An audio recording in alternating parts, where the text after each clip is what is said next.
إلى صراط المستقيم إلى يوم الدين وسلم تسليما كثيرا أما بعد فيا أيها الحاضرون أوصيكم ونفسي بتقوى الله عز وجل فقد فاز المتقون كما قال تعالى في كتابه الكريم أعوذ بالله من الشيطان الرجيم بسم الله الرحمن الرحيم يا أيها الناس اتقوا ربكم الذي خلقكم من نفس واحدة وخلق منها زوجها وبث منهما رجالا كثيرا ونساء واتقوا الله الذي تساءلون به والأرحام إن الله كان عليكم رقيبا.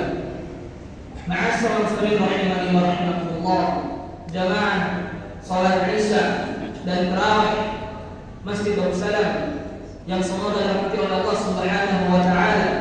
Ramadan tak terasa kita telah sampai di puncaknya, yaitu 10 hari terakhir Ramadan, yang mana sebentar lagi kita akan mengakhiri Ramadan ini. Para jamaah sekalian,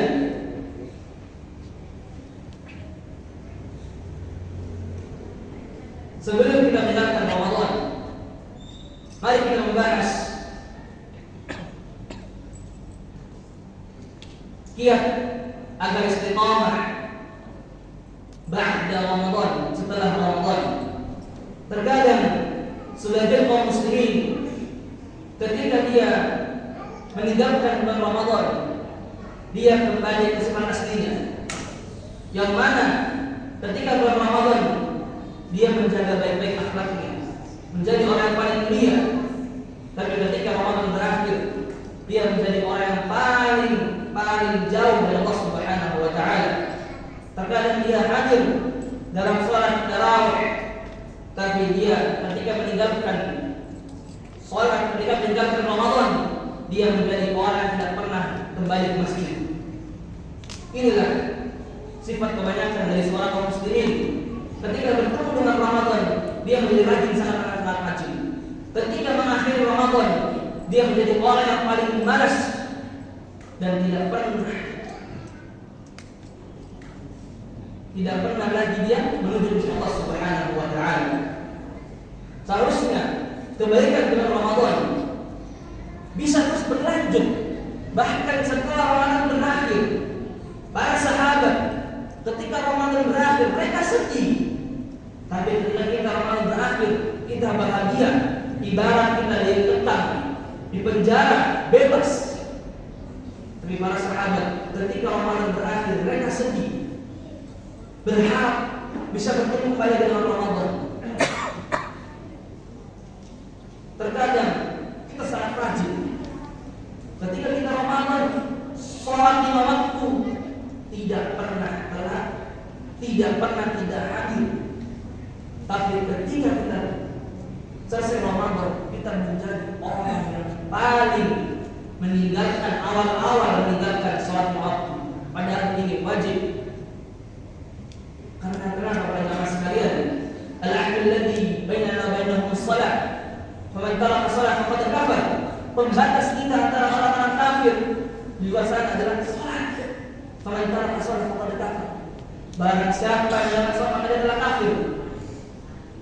Yang Syafi'i lebih ngeri lagi. Bahkan dia dikatakan orang fasik, jangan dikuburkan di depan orang kaum muslimin, jangan disolatkan, jangan dimandikan. Seperti ini perkataan.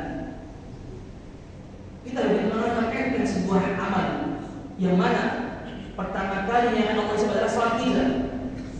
Bukan bakti kita, bukan zakat kita, bukan sedekah kita, bukan pencaturan kita, bukan puasa kita. Salat. Begitu banyak di antara kita ketika selesai Ramadan menjadi orang paling malas. Tapi ketika Ramadan menjadi orang paling alim, paling berilmu, paling ahli sholat, ahli Quran, ahli zakat, ahli sedekah. Ketika Ramadan menjadi kembali sifat yang aslinya. Paling jarang sedekah, jarang puasa, jarang sholat. Para hadirin rahimani wa rahimakumullah, kita lihat apa saja yang terjadi setelah Ramadan berakhir. kita kurang memperhatikan yang paling wajib, ibadah wajib kita. Kalaupun memperhatikan ibadah wajib, ada kekurangan dalam yang sunnah. Atau kalau kita masih sudah cukup dengan yang wajib aja saja, meninggalkan yang sunnah.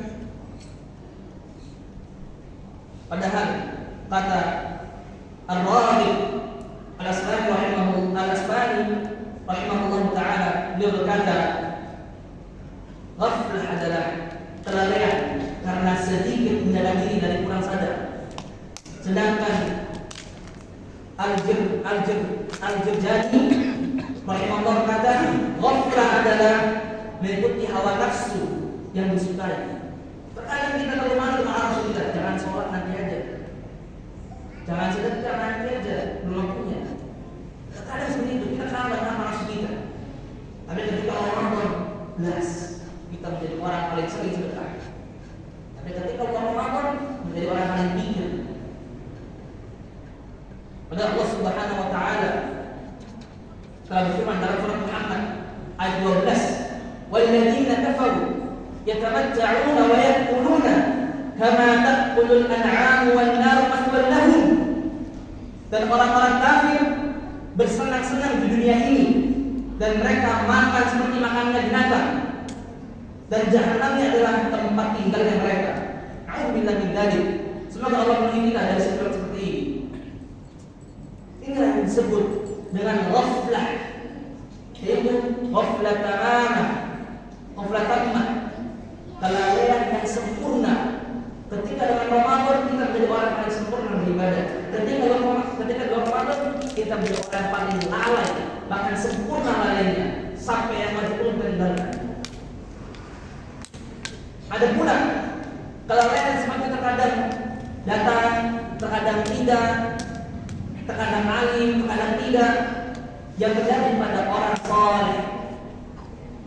Kelalaian yang bisa langsung hilang karena ingat akhirat. Kelalaian ini disebut ghaflah ar-ridha. Dalam ayat disebutkan dalam surat Al-A'raf ayat 201, innal ladzina taqaw idza masbun ta'ifun minasy syaitani tadzakkaru fa idahum mubsirun. Sesungguhnya orang-orang yang bertakwa bila ditimpa waswas, dikasih oleh Allah rasa waswas dari syaitan. Allah bilang kalau syaitan memberikan dia waswas, jangan sholat, jangan sedekah, jangan puasa. Mereka ingat kepada Allah Subhanahu wa Ta'ala, maka ketika itu juga mereka melihat kesalahan-kesalahannya. Ada juga kelalaian yang pada ahli maksiat atau orang fasik yang berulang terus-menerus. Kelalaian ini disebut ghaflah mutaqarrirah. Kelalaian semacam ini perlu diingatkan kapanpun sehingga para ahli maksiat bisa kembali ke jalan yang benar, siratal mustaqim. Apa saja poin yang buat kita lalai? Yang pertama, ingin terus rehat atau beristirahat. Oh, saya sudah Ramadan, sudah puasa, sudah gini. Waktunya ketika Ramadan selesai kita istirahat dong. Begitu kebanyakan dari kita. Yang kedua, semangat dalam mencari kelezatan dunia hingga menerjang yang haram. Mau haram sikat, halal sikat, haram sikat. Yang penting fulus. Ketiga, karena sudah mati rasa hatinya terhadap dosa. Mau dosa, mau tidak dosa, bebas. Mau itu zalimi orang, mencurangi orang, bebas. Yang penting kita menghasilkan juga. Keempat, terlalu mengikuti hawa nafsu hingga lalai. Yang kelima, sibuk dengan kerja dan mencari nafkah. Allah Subhanahu wa Ta'ala menciptakan kita bukan untuk mencari dunia. Allah berfirman dalam surah Al-Zariyat ayat 26, "Wa ma khalaqatul jinna wal insa illa liya'budun." Dan dia telah menciptakan jin dan manusia hanya untuk beribadah kepada-Nya. Ini poinnya. Beribadah Bukan wa ma khalaqatul jinna wal insa illa dunya, tidak ada seperti itu. Tapi illa liya'budun, beribadah kepada Aku. Engkau beribadah, rezeki buat terakhir. Nanti Allah berikan lagi firman-Nya tadi, ketika kau sudah sholat maka bertebaran di muka bumi ini untuk mencari rezeki. Ini poinnya. Sholat dulu baru cari rezeki. Jangan rezeki dulu, sholatnya nanti kalau ingat. Yang ketujuh, yang keenam, waktu dihabiskan dengan permainan, game, gadget, nongkrong, kotoran. Ketujuh, hidup mewah dengan pakaian, makanan, mobil, apapun sebenarnya dia pengen mewah sampai lain dengan akhiratnya. Yang kedelapan, cinta dunia dan masa yang dilarang. Hubbud dunia wa karaha maut, cinta dunia takut mati. Mereka meyakini, bahkan kita kata, buat apa saya mencari dunia kalau ujung-ujungnya mati? Karena dunia yang sia. Sementara para jamaah sekalian, kita selamanya dunia ini. Kesembilan, berteman dengan orang-orang yang lalai. Terakhir ke-10, banyak sibuk dengan hal-hal yang mubah, yang mana tidak ada manfaatnya, bergadang hanya untuk menghibai orang lain. Ini mubah. Nggak ada maksudnya. Ular ketika mereka bergadang tanpa ada tujuan, dipukul. Kalau bergadang karena menjaga seorang ibu yang sakit atau itu, maka boleh. Ya Allah wa ada wastaghfiru wa lakum wa sa'altu min kulli dhanb wastaghfiru innahu was-sami'ul 'alim. Subhanakallahumma wa bihamdika asyhadu an la ilaha illa anta astaghfiruka wa atubu ilaik. Wassalamu alaikum warahmatullahi taala